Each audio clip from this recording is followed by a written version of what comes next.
Engineer Sarel Dongay, the President and CEO of Greenergy Development Corporation. Sir, please take it away. Thank you, Francis. Good morning sa lahat. Magandang umaga. May buntag. Ang akong i-present is about a system that makes use of the power of the sun and water. Sun and water. These are the only basic sources of energy that we can try.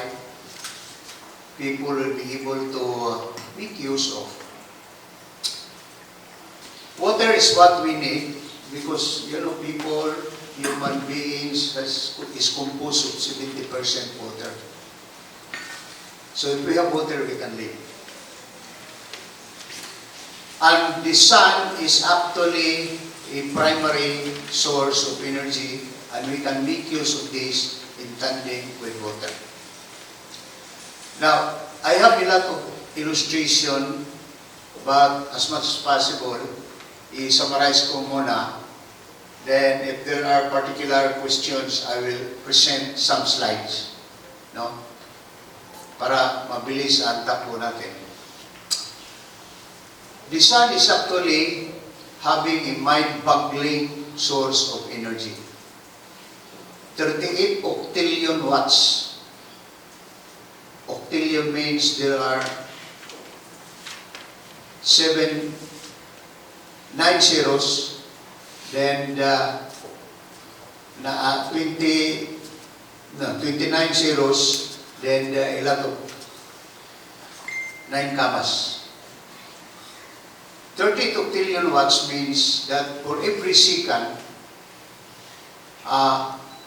the power that is actually emitted by the sun is equivalent to 500,000 years of use at our present consumption of 18 terawatts around the world. So with that 1 second energy of the sun, it can supply the world's need in 500,000 years. That's how immense is the power of the sun. But how can we make use of that? The sun happens only 4 hours per day, sometimes kung summer months, 6 hours, 7 hours per day. It's intermittent. Intermittent. We cannot get solar energy around the clock.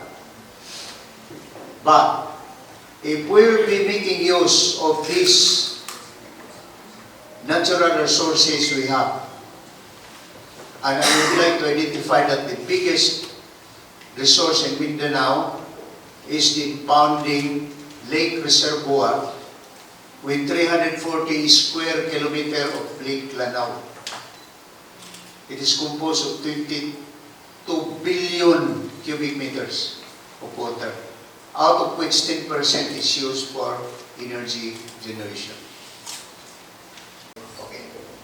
So that's the lake on the right side. Next slide. That is 340 square kilometer.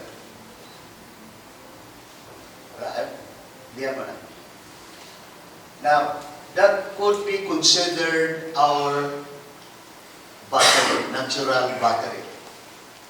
In what way can we operate this in tandem with the sun? How could we facilitate it? That is a basic question. How can we solve the immense power of the sun that it will be available around the clock, ang solar energy? How can we correlate that with the storage of energy we have? We have a scheme that is called Hybrid Economic Dispatch, which has actually won the recognition by the Intellectual Property Office of the Philippines and also recognition by SpaceNet of Europe. Now, the upper left load curve is actually the actual load curve today. Yung lahat na maitim diyan, mga coal yun sa itaas. Then yung blue sa baba is the hydro. That is the present setup. If we will be making use of solar, load center solar power, we will be able to carve a part of the coal energy and more solar power would be able to allow our lake, our water source. Remember that this hydro would be down no, sa last first strip sa baba na blue. That is hydro energy. You would observe that there is a reduction of hydro energy when the time of solar comes in, kicks in. Then the hydro would be able to save energy in the lake. The hydraulic energy would be saved in the lake. And that huge energy on the lake can be used to propel the hydro plant with maximum capacity during nighttime or during off solar hours or during inclement weather. Kung bagyo, ulan, kagaya ngayon, hydro ang magamit. So that's what we call the application of hybrid economic dispatch through energy trading and energy storage. Why energy trading? During the time, the hydro trades energy with solar during the time, so that the hydro reduces its energy during the time. Solar kicks in. Then makasave kayo ng energy sa lake. Basically, that is the fundamentals of energy storage and energy savings, which covers the hybrid economic dispatch. So, as a technology that would drive to make use of solar to appear 24 hours per day. Di ba? It's like 24 hours per day because you are saving solar. Because of solar, you have been able to save water during nighttime, then i-release mo during nighttime. So we have a sun that never sets. Now, the second technology that we are being applied is circular energy. The existing hydro plant profile, as you can see, is that the 6 hydro plants of Agos 1, 2, 4, 5, 6, 7. They are drawing water from the lake on the left side. Then the water is being used by Agos 1. After Agos 1, Agos 2, wala pang Agos 3, then 4, 5, 6, 7. Ang nangyari ngayon, the water is just thrown to the sea forever. So, hindi na paggamit. And one of the hype ngayon na parang popular term to fight climate change is reuse, recycle. So, instead of throwing the water to the sea, we can recycle that by using solar energy to pump back this soft water. I'm not saying hard water, hindi yung seawater. Soft water back to the lake. You cannot use hard water because it would fundamentally destroy the ecology of the lake. Dapat walang hard water yan. So, ma-maintain yung environmental stability at saka ecosystem sa lake. So we have to recycle them. What's the logic of recycling? First, as pointed out by Vinsay, the cost of solar energy is going down, has declined. In fact, in the last 45 years, the cost of solar has reduced 350 times. 350 times. It's now about what used to be 10 years ago na $1 million per megawatt, now, sa installation, ngayon naging 50 million na lang. But it is still going down now. To prove to you, there is a project in Saudi Arabia that is actually funded by EDF, Electricité de France. And the solar panels are provided by Jinko. Do you know how much per kilowatt hour ang solar? 1.35 cents per kilowatt hour. If you are going to translate that into piso, that is 78 centavos per kilowatt hour. 78 centavos per kilowatt hour. But, of course, we cannot compare ourselves in the Philippines with Saudi Arabia with high irradiance. Ang solar intensity doon sa Arabia, mataas. So, that makes the solar very viable to pump the water back to the lake. And it would increase the capacity of the hydro plant. So that's why we need to rehabilitate as the first step that we can improve the capacity factor, the megawatt capacity of the plant. Pareho na sa mga sasakyan, if you have plenty of fuel that is cheap, you can come up with bigger horsepower of engine to suck or use the fuel. And we have this natural fuel, which is water, which is clean, carbon-free. Okay. Now, so we need to rehabilitate this plant. And we will be able to finish that in 7 years at a cost about $451 million. That's about 29 billion pesos. Okay. The third technology that we're going to use is the solar ocean pump storage. The picture that you can see there is actually the experimental solar ocean pump storage that is in Japan. So there are now intensive research and development not only in Japan but also in Europe, in Italy, and these are still considered confidential because R&D is still being done extensively.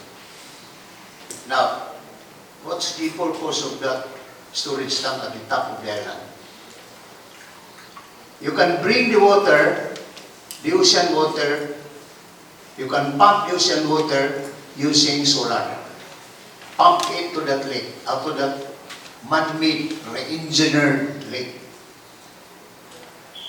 during the time. During night time na wala ng solar, release the water to drive, to propel the turbine, and you can produce electricity. So it's like a USB. It's really a natural battery. It is not based on lithium-ion battery, however. And this is the cheapest large scale of energy storage today. Even International Energy Agency has already declared that pump storage is the cheapest energy or storage energy. Unlike lithium-ion, do you know how much it costs if you use your lithium-ion for large scale? The cost is 5,900 pesos per kilowatt hour. At tayo, ang rate natin, ceiling rate dito sa Mindanao, 14 pesos per kilowatt hour. Would you pay at 5,900 pesos per kilowatt hour? It's very expensive. Okay. So, this is the typical setup in which we have already made the reservoir by applying engineering application. Then you will have this reservoir with penstock. With, in the bottom portion, we have the generator and motor. So during daytime, the motor is operated. The machine is operated as a motor using solar. Bring the ocean water back to the storage. Then during night time, release the water to turn the equipment to become generator. Generator motor. So that is the third technology that we are going to apply. This has to be done in case yung dalawang technology natin, hybrid economic dispatch, circular energy, will be exhausted. Definitely, this will be exhausted because based on our prediction, we will reach about 8 to 10,000 megawatt in 2050. Asa ba ito maguhag? Flying source. When we presented this to Mindanao Development Authority, sabi ni Montenegro, uy, may plano yung mga big players natin. Anong plano nila? LNG, liquefied natural gas. But LNG is still fossil fuel. Although the emission is 40% lower than coal, ang LNG. But there are 3 processes involving the use of LNG. The first process is you have to liquefy. Liquefaction process is a process that will add carbon dioxide to the atmosphere because it requires an energy to liquefy the gas. After being liquefied, it will be transported from the source, say for example, if it's coming from Russia to the Philippines. So there is a transport, which is also expensive because it would require new technology of transport that, to secure this liquid fuel that is very, very explosive. Once it reaches the destination to the power plant, it has to be gasified. That's the third process. Gasification process. If you are going to consider everything, LNG does not consider itself as a clean energy anymore. It's worse than coal because of the 3 process. I presented this to DOE, Department of Energy, last January 8, and they agree with that. They told us, please pursue your proposal. Talk with PISAM, the owner of the plant. PISAM, Power Sector Asset Liability Management. So we discussed with PISAM. Initially, ang plano namin is to buy, operate, maintain. But sabi sa PISAM, rehabilitate muna natin. So we have to rehabilitate, we have to change it. That is our plan now, rehabilitate, operate, and maintain. Thank you.